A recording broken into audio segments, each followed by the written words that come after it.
যেই ফ্যাসিস্ট সরকার 16 বছর ধরে এই দেশের মানুষকে শাসন ও শোষণ করেছে, তাদের বিরুদ্ধে এই দেশের ছাত্র জনতা ঐক্যবদ্ধভাবে কিন্তু এই বিপ্লবটি ঘটেছে, এই গণ অভ্যুত্থানটি ঘটেছে।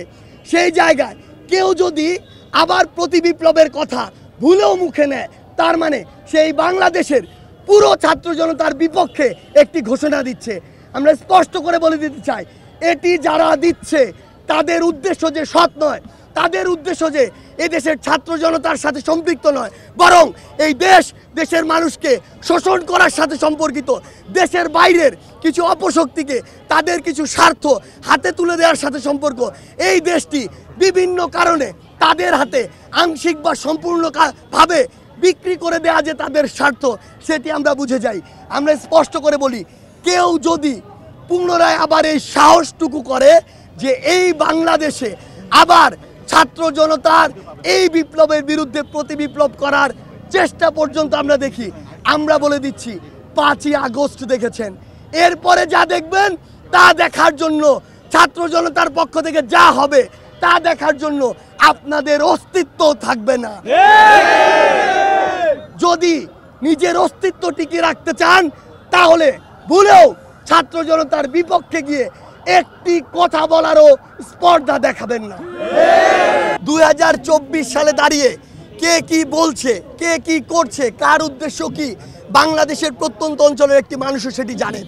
সে যে ক্ষমতায় থাকার জন্য আরো 10, 20, 50 হাজার মানুষের লাশ ফেলার জন্য প্রস্তুত ছিল, সেটি বাংলাদেশের প্রত্যেকটি মানুষ জানে। সে এতটাই ক্ষমতা পিপাসু হয়ে গিয়েছিল যে আর্মি, নেভি, এয়ারফোর্সকে পর্যন্ত হুমকি দিয়েছিল যেন যে কোনো উপায়ে তাকে ক্ষমতায় টিকিয়ে রাখা হয়। এর জন্য বাংলাদেশের মানুষের ওই গণ অভ্যুত্থানে গুলি চালানোর জন্য সে প্রস্তুত ছিল। আজকে ওই তিন বাহিনী যদি তাদের ওই কথাগুলো বা তার ওই কথাগুলোর এগেনস্টে না দাঁড়াতো, হয়তো বাংলাদেশে অনেক বড় একটি বিভীষিকা হতে পারত। কিন্তু দিন শেষে আসলে এই যে গণ অভ্যুত্থানটি হয়েছে, এই যে বাংলাদেশের নতুন স্বাধীনতা এসেছে, এটি আসলে রক্ষা করেছে এদেশের জনগণ। 250-টিরও বেশি ডিজাইন অপশন নিয়ে ওয়ালটন স্মার্ট ফ্রিজ, বোঝে আপনার প্রয়োজন। সেদিন ঢাকা শহরের প্রত্যেকটি প্রান্ত থেকে যদি লক্ষ লক্ষ মানুষ রাস্তায় না নামতো, এই সংখ্যাটা যদি হাজারে হতো, ওই খুনি হাসিনা ওই বিভিন্ন ফোর্সকে বাধ্য করতো যেন গুলি চালানো হয়। সেই জায়গা থেকে সে যখন বীরু কাপুরুষ চোরের মতো, খুনির মতো দেশ ছেড়ে পালিয়েছে, তখন তার তো আর কিছু বলার নেই। সেই জায়গা থেকে নিজের মুখ বাঁচানোর জন্য এসব নোংরা কথা সে বলছে। কিন্তু আমরা স্পষ্ট করে বলে দিতে চাই, বাংলাদেশের মানুষ এখন আর শিশু নয়। বাংলাদেশের ওই গ্রামের মানুষ এখন যা বুঝাবেন তাই বুঝবে, এই দিন আর নেই।